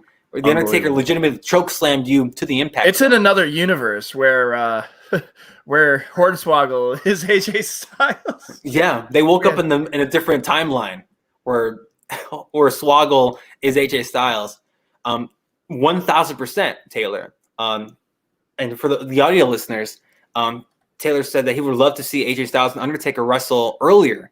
And I mean, I guarantee if Styles was in WWE sooner, this would have happened. Or if Taker, for whatever damn reason, left WWE and did something else, that match would have happened. Yeah, but the fact that we got it once, we got to see Undertaker and AJ Styles' names once together against each other on the same card. And it was in the best cinematic match of the year. Yes, I'm looking at you, Stadium Stampede. I think that this match means so much. Is it the best thing Undertaker's ever done? No. We'll get to that. But is it super important? Does it have a lot of weight to it? Have a lot of emotion to it? The fact that he legitimately buried AJ Styles? The man did not do that. Yeah, and it was the amalgamation of all the Undertaker characters. Every iteration of the Undertaker, including Mark Calloway. Because Mark Calloway showed up to the match. He showed up, and the Undertaker left. And that was it. He rode off into the hypothetical sunset, and well, in this case, in the sunrise, because he was starting his new life post WWE. And little did we know, in March, that would be the last time we saw the Undertaker until he said goodbye at the series. Yeah, it breaks my heart. It makes me want more. Of course, I want that match. Of course, I wanted that Sting match, right? But Seth Rollins just had to bury Sting, had to kill Sting. No, he didn't. He didn't. But Taker Styles, man. And that Hardy match, it made Jeff Hardy. It made him. Taker didn't need it. Jeff did. Taker did the deed, put Jeff over in a victory still, because Taker did win that match. But I'm all about Taker Styles. And I know that if this match was put up against other things on this bracket, it probably would not have advanced, and I know that. Mm-hmm. But with what we're given in the bottom right wild card portion of this bracket, I cannot help myself but put Taker Styles forward into the Final Four. I can't. I just can't. I agree. Or I get it. I get it. That's, we see differently here, but I get it. And again, that 07 Rumble match, like that match does, like, it's good. Like I need to rewatch it, and maybe that's something we can do in January. Yeah. But I do need to rewatch that match because it's been a while. But like you said, it's the Undertaker trying to make his way towards WrestleMania because they sell it as if like, we don't know what these guys are going to do in WrestleMania, so you have to earn your way. You have to earn it. If you're not a champ, you got to earn your way to WrestleMania. Taker, who's synonymous with WrestleMania, fought his way at number 30, cleared the ring. Yeah, but still, he's the only guy to come in at 30 and win, or at the time. Which is a crazy thought to think when you're thinking of it from a kayfabe stance. You know what I mean? From a statistical standpoint, from a logistical standpoint. At 30, you should win the damn thing. Right. If you could take like all of the ideas of wrestling out of well, who came after Cena in that Royal Rumble? Or was that afterwards? I guess no, that was afterwards. Never mind. I'm an idiot. Are you talking about 08 Rumble? Wasn't Cena? Yeah, they did back-to-back 30 victories. They did back-to-back. Okay. It was Taker first, and then Cena came back from that injury. Man. Because he came back super early. Yeah. And people are like, holy shit. If we're talking about marking out, I've never marked out before more in my life than when John Cena came back. I was watching that one. Pop of the decade. Of the 2000s, that was probably pop of the decade. Arguably. Sure. Depends on who you ask. But again, another Rumble that we should probably watch. That Rumble's fun too. It's hard for sure. But moving on, Final Four. We're gonna go ahead and we already been talking about them and we've been hyping them up this entire time.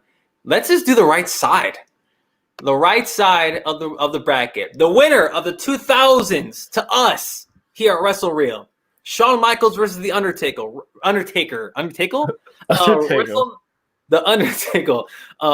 Michaels, WrestleMania 25 versus, to me, Styles Taker from WrestleMania 36, and to you, the 07 Royal Rumble.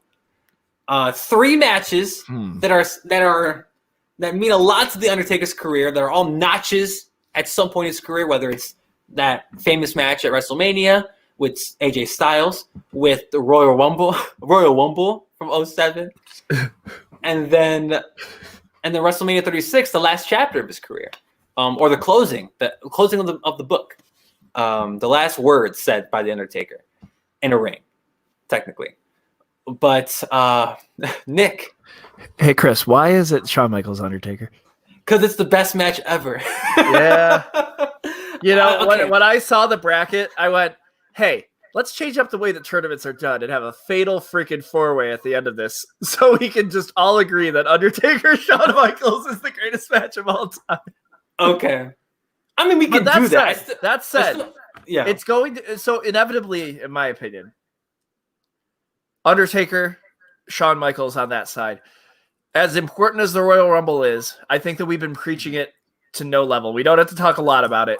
Undertaker, Shawn Michaels is synonymous with being one of the greatest matches of all time at WrestleMania 25. Or no, 26, that is. Shawn Michaels' retirement match, one of the most iconic wrestlers of all time. Or no, yeah, that's WrestleMania 25, isn't it? 25 was just the first one. 26 was Shawn Michaels' retirement on the line. Right. But we're talking about 25 right now. 25. On this side of the bracket. 25 is important. Awfully. We got to start calling it 25, 26. 25 is important because it set up the idea that this streak could end. Yes. I don't think before that there was ever a feeling or a thought in my mind that the Undertaker streak was ever going to end. There was not a match. And we've mentioned this at, I think, last show that we did, where there should have been some people that if the streak was going to end, which obviously did at WrestleMania 30, Right. that should have ended the streak before that if it was going to end and if we knew that. And like you mentioned, Edge and I think another matchup on this bracket, Randy Orton was another one. Yeah. But it's got to be somebody that needs heat. Yeah. Yeah, and Shawn Michaels wasn't again, one that needed heat, but the thing was that like I think that Shawn Michaels Undertaker was the first moment that the fans went, I'd be okay with this. Shawn Michaels was never going to get booed. No, he wasn't. If he beat the Undertaker, because there was going to be a moment of respect between the two of them by the end. Imagine that timeline. I wonder how that timeline's doing, where Shawn Michaels came out on top of that match.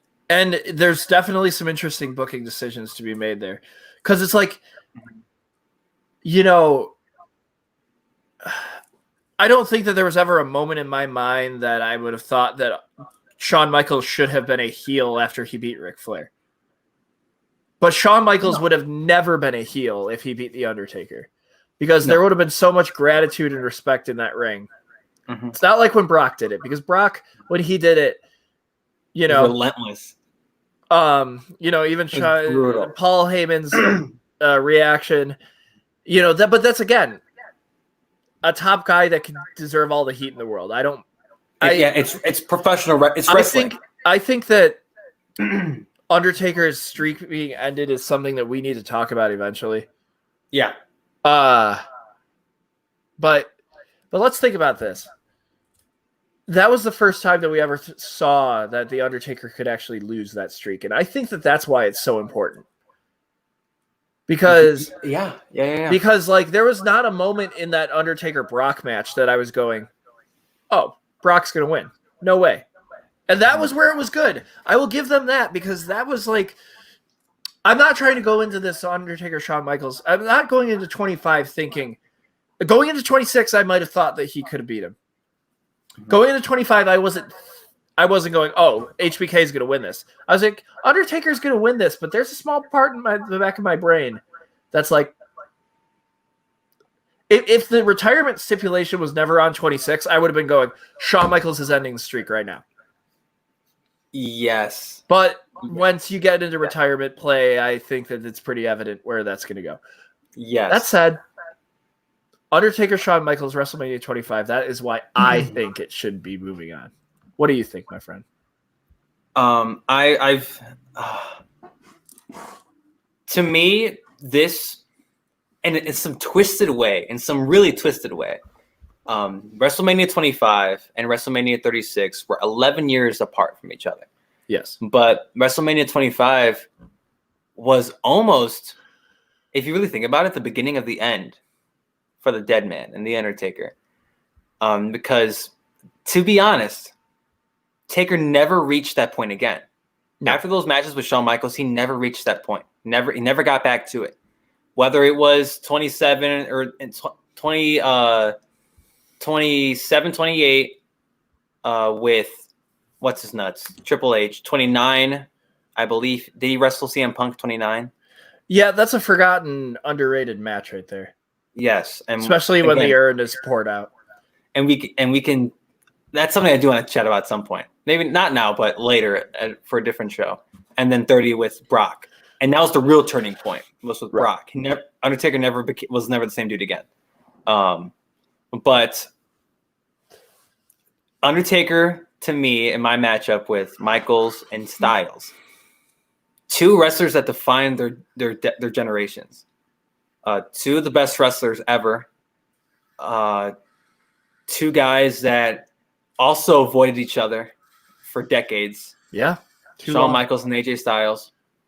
I do want to live in that timeline where they did wrestle each other.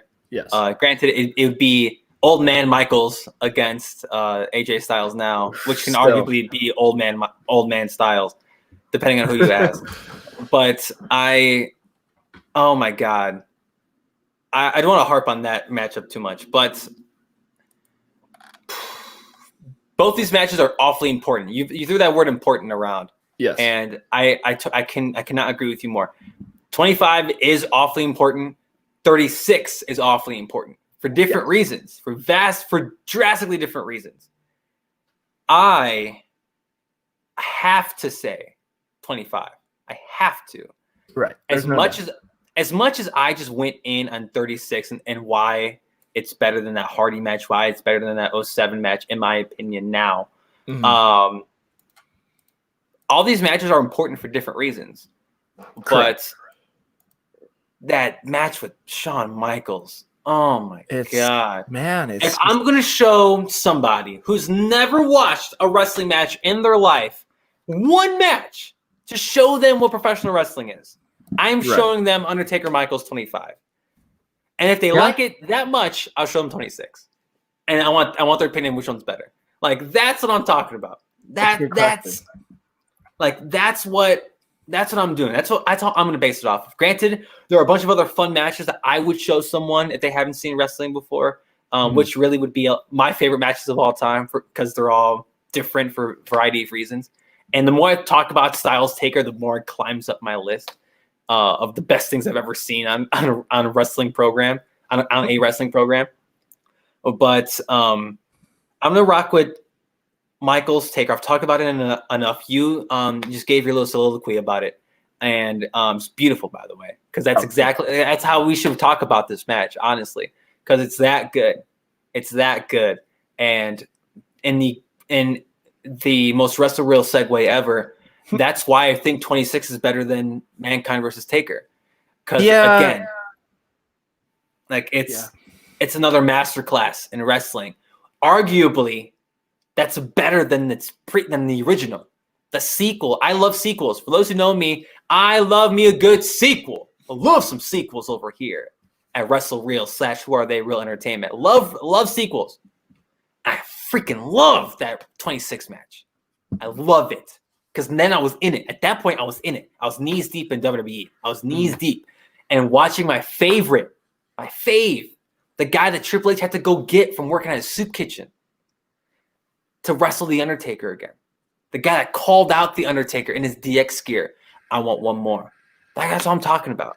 That is what I'm talking about. 26 rules. Yes, Mankind has that spot, and it's with a wrestler who wasn't really a wrestler, but became a wrestler and kicked ass at it. Mick Foley's the bomb. Any iteration of Mick Foley's the bomb. Whether you love Mick, Mankind, Dude Love, man. Or Cactus Jack, any of them, right? Mick Foley rules and wasn't an anomaly in wrestling. It still is. But Shawn Michaels and The Undertaker have put on some of the best matches WWE's ever seen. Grace, Shawn Michaels and The Undertaker have one of the greatest matches of all time. Of all time. Sorry, Kanye West. It's like I'm sorry. It's like Mankind. Styles, you guys had great matches, but I'll now let you finish. But no, seriously, my finals would be 26 versus 25, and my brain's gonna melt.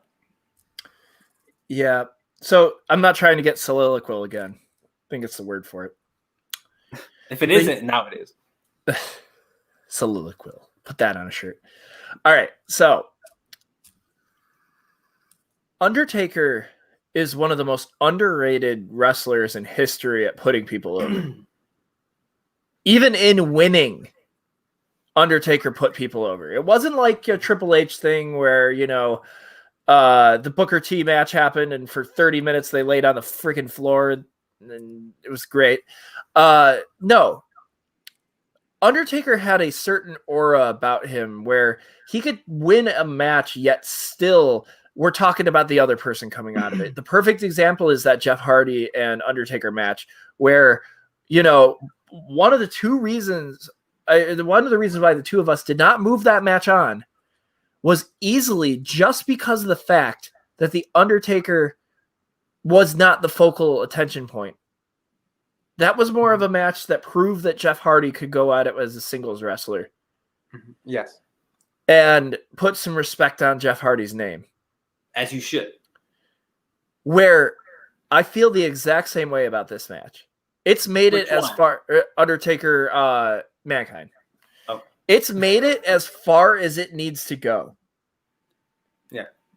Especially when it's going against 26, because 26 is incredible. I knew the outcome was probably going to be Undertaker winning because the retirement angle was put on it. Yeah.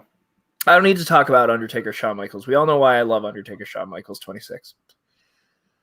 The reason why I'm not going to move on Undertaker Mankind is because, again, it's run its course in this tournament. We love that match. There is no denying it. But that match didn't need... You could replace Undertaker with any other wrestler in the world, and I will have forgotten that he was even in it. Because Mankind was the one who came out on top, even though he lost. In 30 years, will I be thinking of the time that Undertaker beat Mankind in a Hell in a Cell match? No, I'm going to be thinking about the bumps that Mankind took. And I'm going to be remembering the thumbtacks, and I'm going to be remembering the spot on the top of the cell, going through the cell, the fact that Mick Foley almost freaking died. And I'm going to remember that Terry Funk was there for some reason, but I'm not going to remember that Undertaker was in that match. And it's nothing against the Undertaker. It's just the fact that Mankind was born that day. Wow. And that Ken Shamrock was king of the ring. I'm never going to forget that. I won't. But still, Ken Shamrock 316 says, I just kicked your ass. Right? But that's how it went. It's just like, I remember, I'm going to remember Mankind above Undertaker being in that match.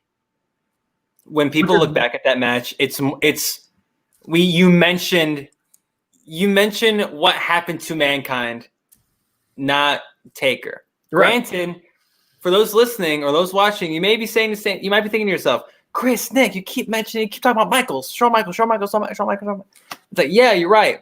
But like what Nick mentioned earlier, like it was a two-way dance. You needed a good dance partner. And The Undertaker was the antithesis to Shawn Michaels at that point in his career. Mm-hmm. Like Shawn Michaels was this, I love Jesus, and I'm a good wrestler, right? And Undertaker was like, I got the streak, and you think you're the shit? Come at me. Especially the first time. The second time, Taker was like, nah, I don't want nothing to do with you. I already beat you, Shawn. And we're all like, oh? Because you're right. Taker had nothing to prove. Especially that second time. At 26, Taker had nothing to prove. Taker wanted nothing to do with Shawn Michaels the second time. Let's not forget that come Elimination Chamber, the show right before, or it might have been No Way Out. I don't care. The pay-per-view before WrestleMania, Taker was lined up to face whoever the hell, whoever the hell at the biggest show of the year with the belt, because Taker was world heavyweight champion, and our man Shawn Michaels got into the ring with his button-up shirt and his boots and kicked the frick out of the Undertaker, right? To the point where Chris Jericho, who punched Rebecca Michaels in the face, legitimately, a couple years back, right? Mm-hmm. He let Jericho win because he wanted to take her that bad. Yeah.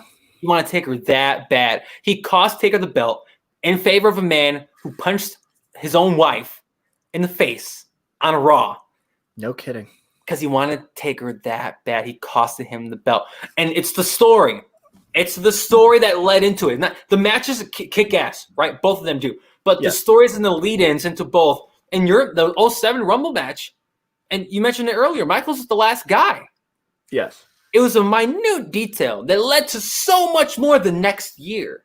Because let's also not forget the 2008 Rumble, guess who started? Taker and Shawn. Mm-hmm. They started the damn match. So it's like it's more than freaking Taker Michaels at WrestleMania. It's bigger than that. And Mankind and Taker at 98's King of the Ring, it meant a lot after. It made Mankind. Taker didn't need the rub, but he got it. He definitely got it. Correct. And here's the deal. Now that we're on to our finals, I will mention this as well. Undertaker Shawn Michaels Undertaker and Shawn. Here's the difference between these matches.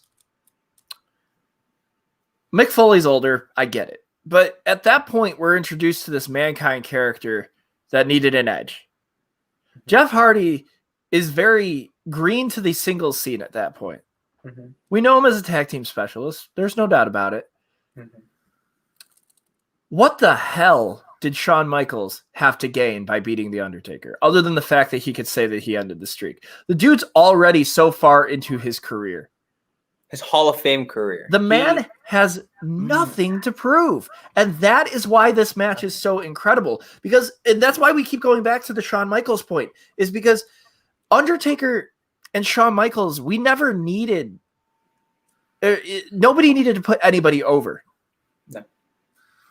Even in an Undertaker victory, the other two men in those matches were put over. Mm-hmm. If Shawn Michaels wins, he wins. If Undertaker wins, he wins. It is not like these two men are trying to build these huge, illustrious careers. It is two men who debatably are on the Mount Rushmore of wrestling, putting on a technical, just a clinic of a match. Doesn't have to be the greatest technical match in the world. Mm-hmm. But these two men are putting on what is two of the most iconic WrestleMania matches. I'm not talking just wrestling matches of all time. This is a headlining Wrestle Kingdom type match. Yeah, damn right. This is headlining Slammiversary. This is headlining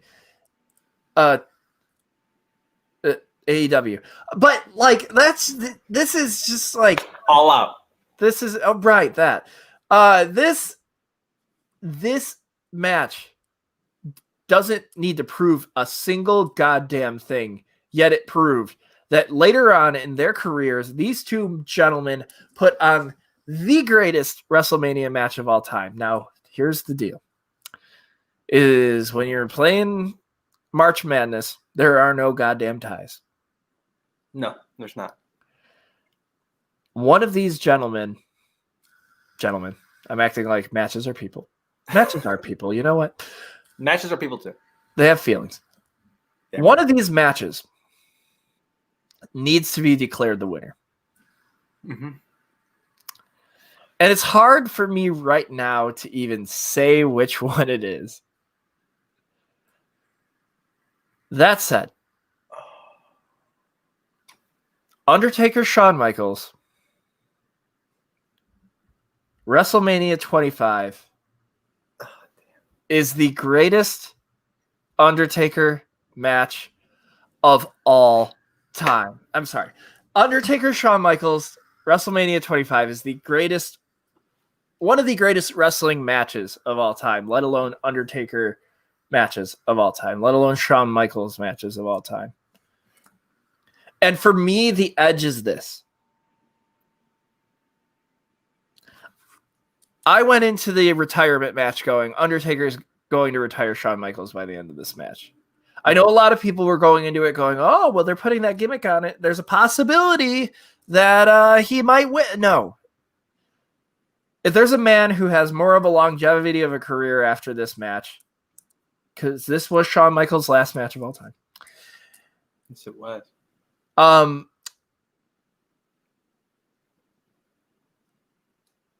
I thought in the back of my head, as I'm watching the match, not at the beginning. At the beginning of the match, I'm going, oh, well, let's just tack up another win for The Undertaker, right? As I'm watching this match, I'm progressively getting more and more in the thought of this could be the end of the streak. And I would argue that between 26 and end of an era, I thought that Triple H was going to beat The Undertaker above Shawn Michaels at 26 beating The Undertaker. Sure.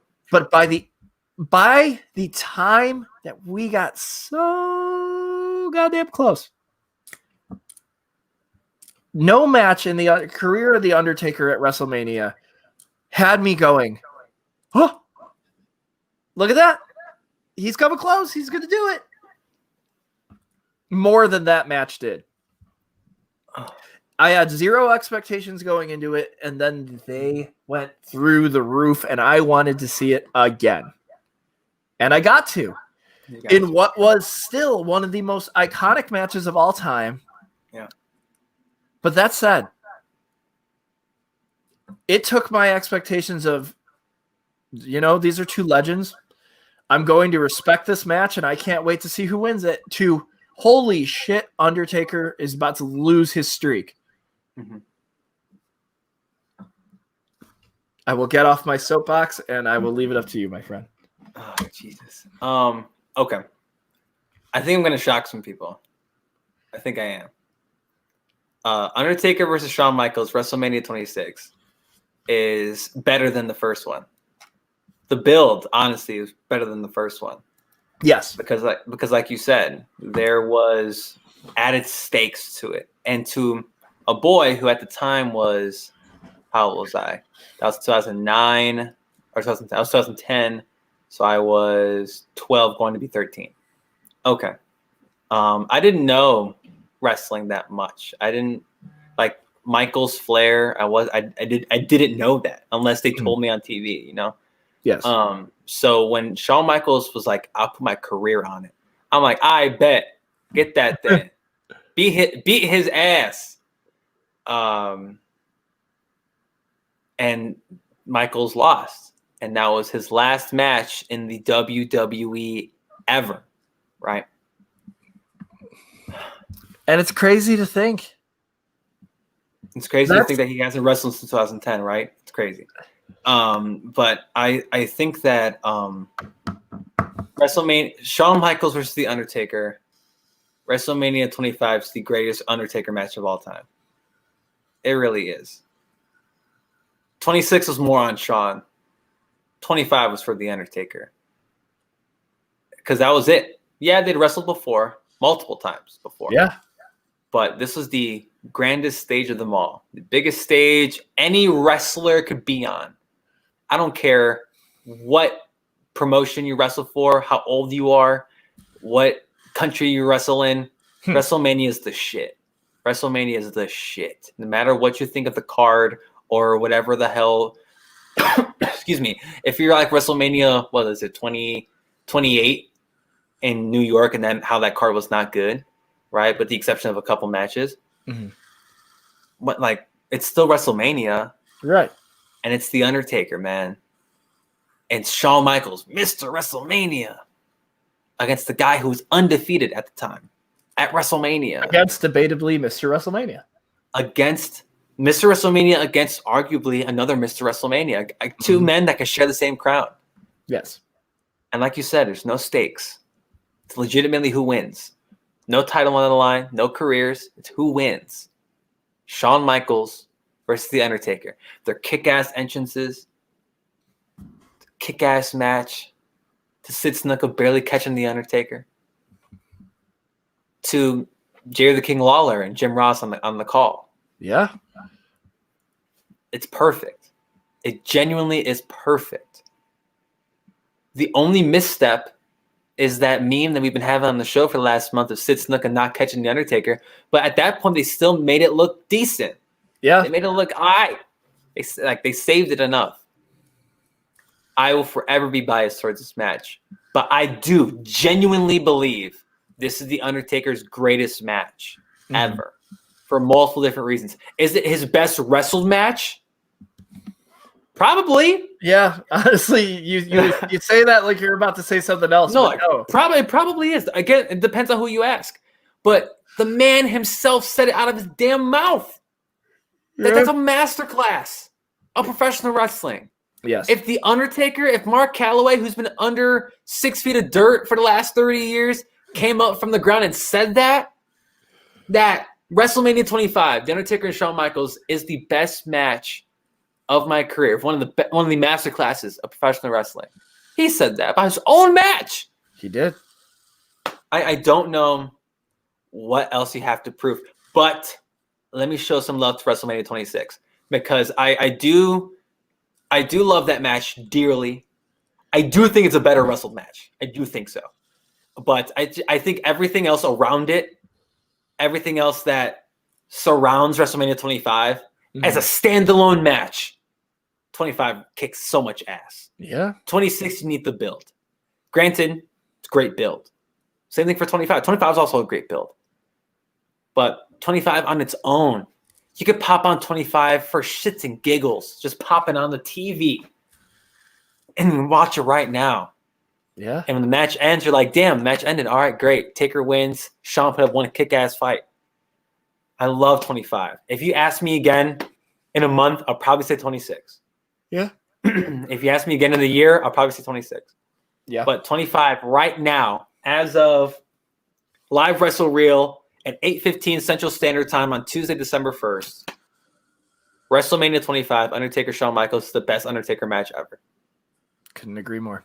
And with that being said, that will conclude our Undertaker bracket. What a ride. A last ride. Yeah. But we don't have a typical high spot for this week because no hot takes. But let's just talk about The Undertaker briefly.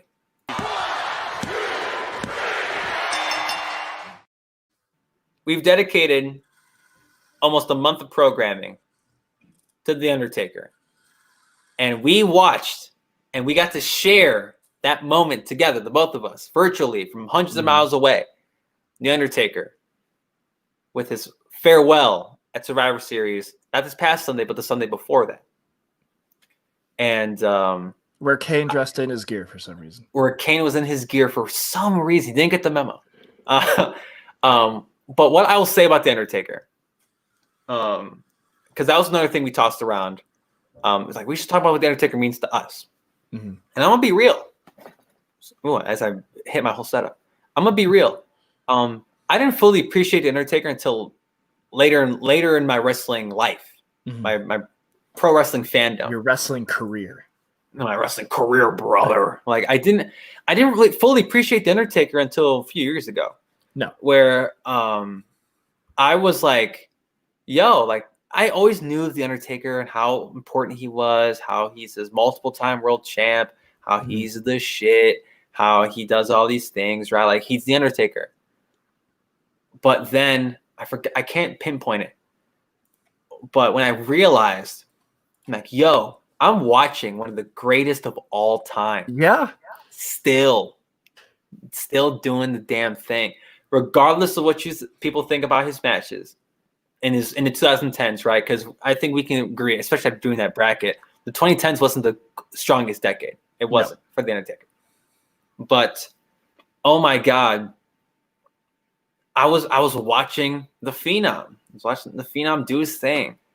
His entrance is one of the best of all time, if not the best entrance of all time. His entrance music, his gimmick, his aura, Mark Calloway as a person, being able to carry this Undertaker gimmick. If you give this gimmick to anybody else, it probably will fail.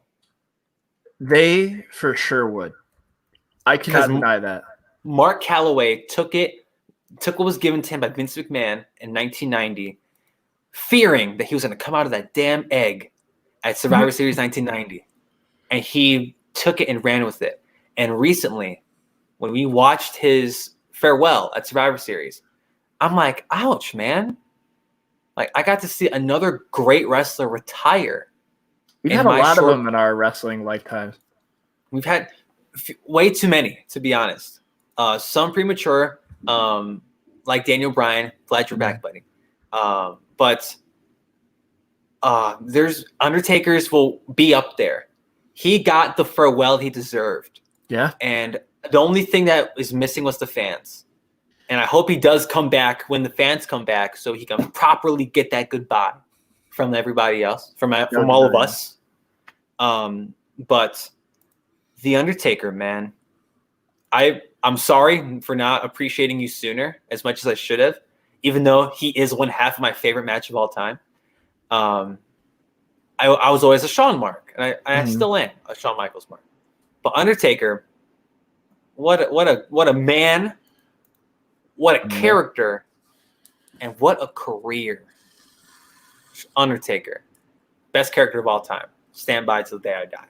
Yeah, I think that's probably where my appreciation comes into play. And I told my story about how I was with my aunt and my cousin, and we were talking about, oh, who's going to win? I'm like, oh, Batista. Obviously, right? He's Batista. Yeah. Batista's the animal. It's Dave.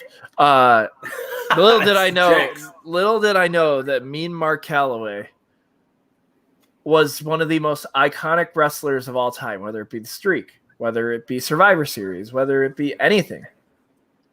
Yeah.